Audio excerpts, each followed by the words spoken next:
Okay, Itamek Skanatani, good morning. It is Thursday, October 4th, 2018.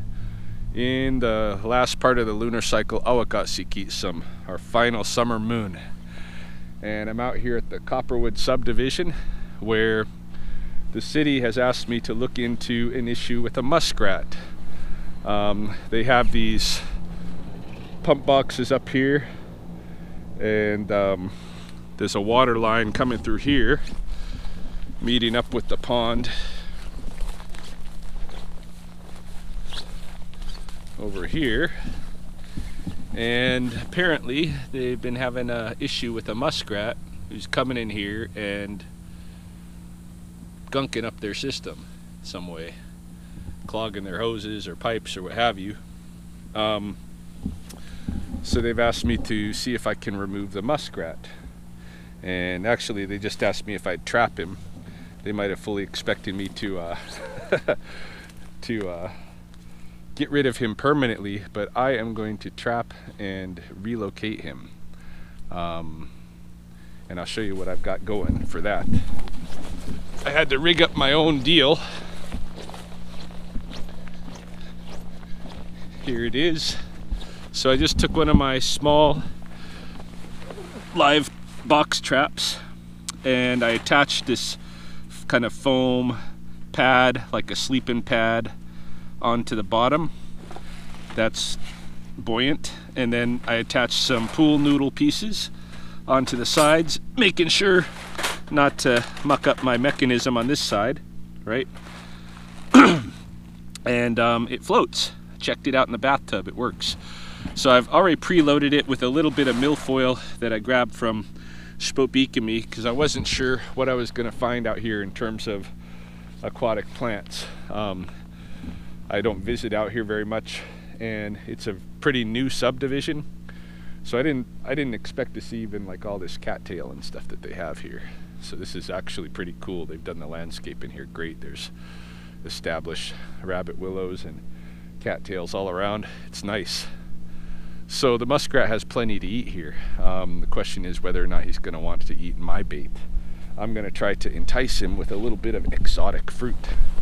I'm going to throw a little bit of grapes in there, along with the stuff that they normally eat at the pond, the roots and milfoil and such. And I'm going to stake this trap out here floating in the reeds. I brought a couple of stakes and a sledgehammer, a little sledge.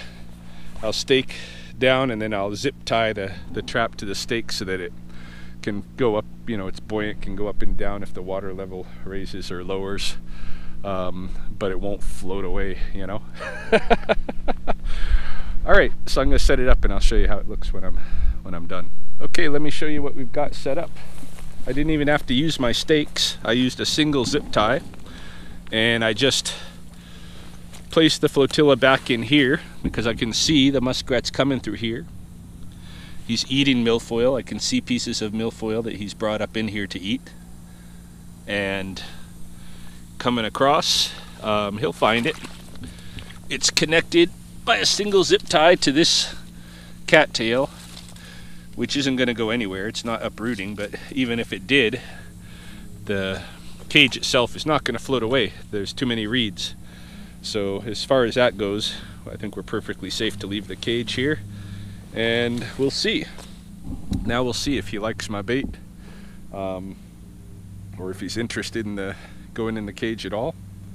Hopefully, because I want to successfully live trap, and hopefully the city will use me for more of that in the future, if they like my price and like the service. I know they've got another outfit that they use usually for beavers and muskrat and stuff like that in the parks, and I don't think the animals are getting a the best outcome on their end, if you know what I mean. So I'm hoping the live trapping works, and we'll take a muskrat out of here in the next 24 hours. We'll see. Okay, second stop of the morning. I'm here at Costco Wholesale, where I'm going to set up a bird trap. to hopefully catch the male house sparrow that's been trapped inside the warehouse for a few months. Now this is the device that I'm going to use. I'll show you how it works. It's basically got a net here, obviously, that's attached to the frame on one side and to a hinged and spring door on this other side, right? So how you set the trap is you pull the door back, pull the netting back, you know. There's a bar here that comes over and goes underneath the plate. And I'm going to set it really close to one edge because when the birds land on it, they just, you know, they're so hardly have any weight. It's got to be close to the edge so that it just takes a little bit. Look at that. Boom. Takes a few hits, but hopefully we'll get him. So I'm gonna have them forklift it up to the top of some of the pallets in the pet food aisle where the bird has been hanging out, and we'll see what we can get.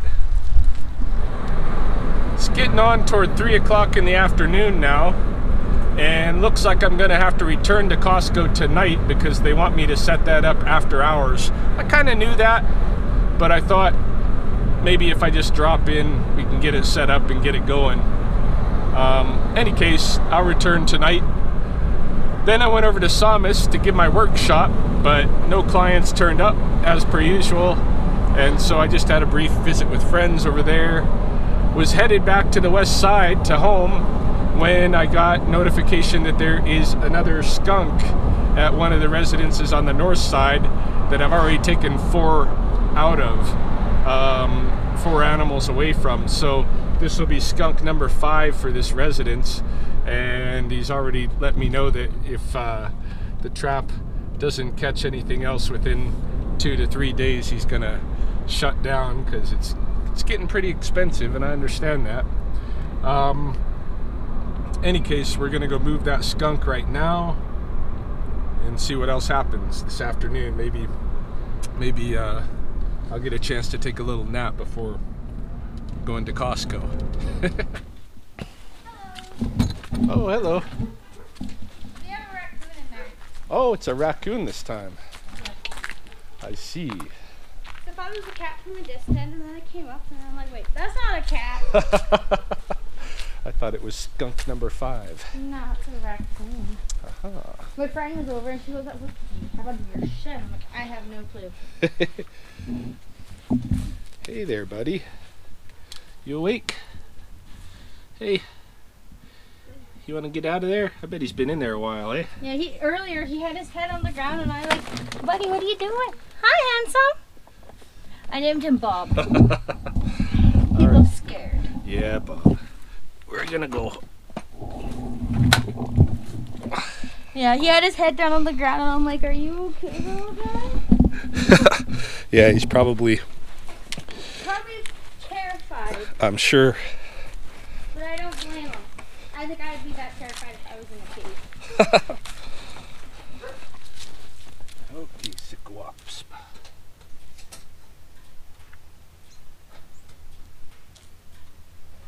Acapulco.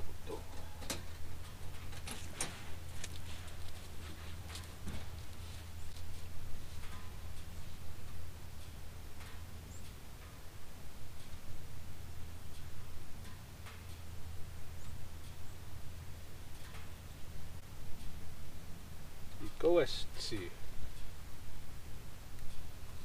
Let me get him. Hey.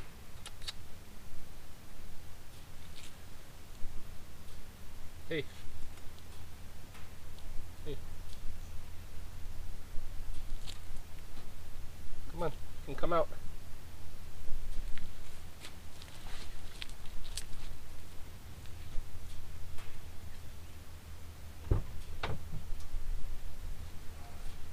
Out. Going out. Going out. You're free. Go ahead.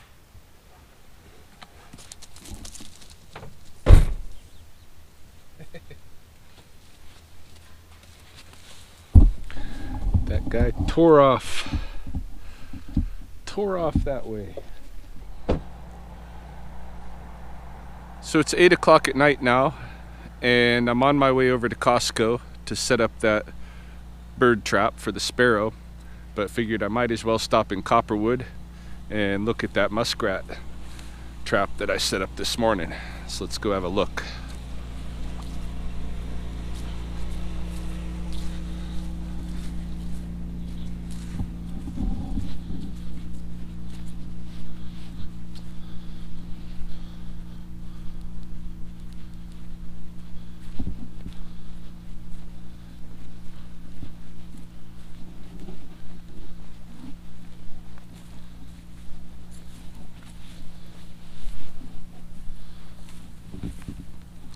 No, trap's still open. Oh, I heard the muskrat over here.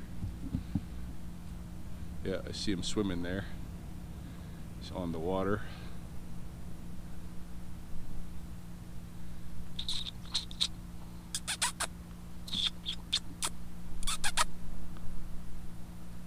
Here he comes.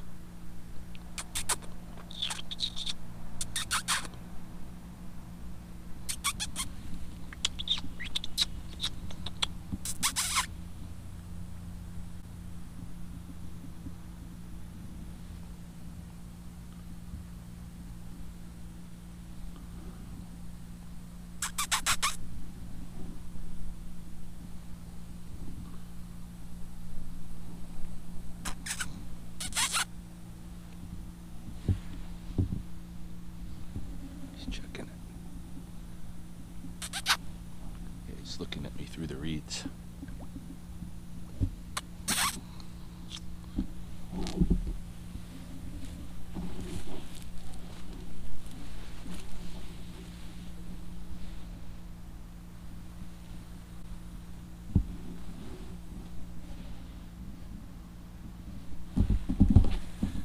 Yeah, I scared him off now, but they do respond to that. If you're not like me and interspersing regular language in the mix, I can even lead them close enough with that sound to maybe even get them with the net, which I might try one of these evenings here. But let's try this trap for a couple of days first. All right, so nothing yet, but it's there for him. We'll check it in the morning.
It's gonna be a shocker when it goes outside, huh?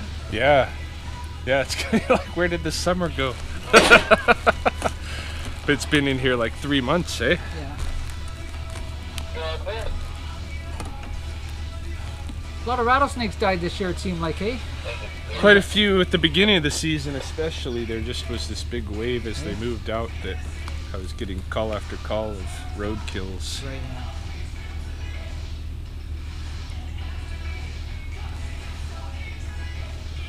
See what happens when they twin up that University Drive further down, eh? There's gonna be a lot of deers too now, hey? Oh yeah. Pretty wicked. A lot of little ones, hey? Went to work one morning at 4 in the morning and there's just one, must have just got hit, eh? Would have been the only car on the road, you could have seen it, right?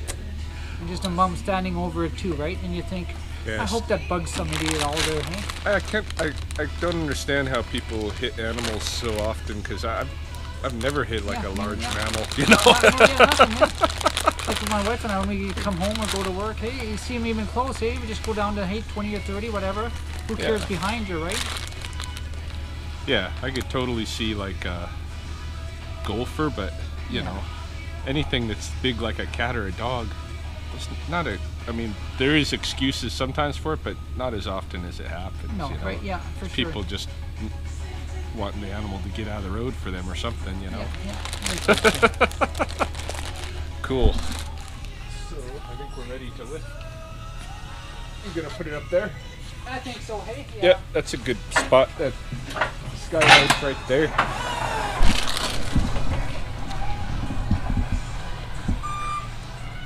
See if we can do it without tripping it. If I get covered in birdseed, you know it went off.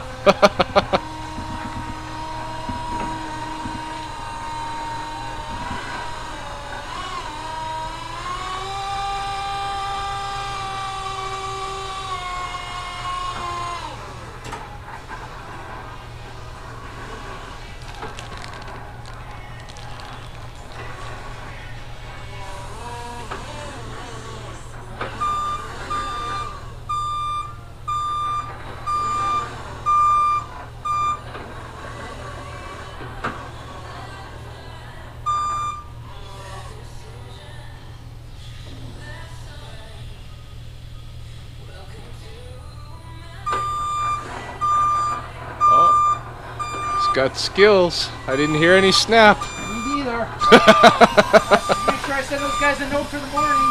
Yeah. Yeah, make sure they look